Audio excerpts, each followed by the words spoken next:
Asher ne déposséda pas les habitants d'Akko ni les habitants de Sidon. Et la Sérite a habité au milieu des Cananéens, habitants du pays, car il ne les déposséda pas. Juge 1, 31-32. Et ce sont ici les nations que l'Éternel laissa subsister pour éprouver par elles Israël, tous les Cananéens et les Sidoniens. Juge 3, 1, 3.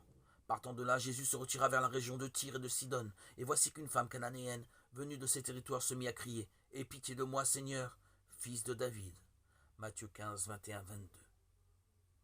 Le récit de la rencontre entre une femme de Canaan et le Seigneur Jésus a souvent étonné les commentateurs et les lecteurs. Il contient pourtant des instructions qui touchent profondément nos cœurs.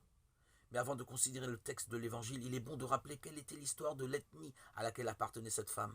Elle était cananéenne, de la région proche des villes de Tyr et Sidon, dans ce qui est aujourd'hui le Liban, et faisait autrefois partie de la Phénicie. Cette zone géographique était citée dans l'héritage donné à Israël, et plus précisément à la tribu d'Asher, Josué 13, 1, 6. Cette tribu n'a pas réussi à chasser les Cananéens de Sidon.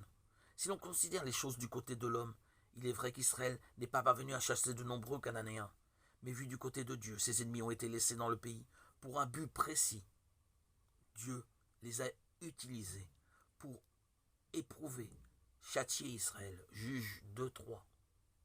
Les Cananéens étaient les descendants de Ham, le père de Canaan. Genèse 9, 18.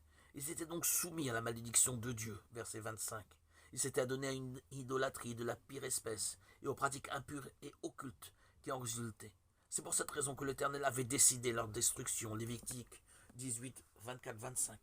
Pourtant, une descendante de Canaan, dont la foi ne pourrait être contestée, recevrait un jour une grande bénédiction, et c'est celle du Fils de Dieu.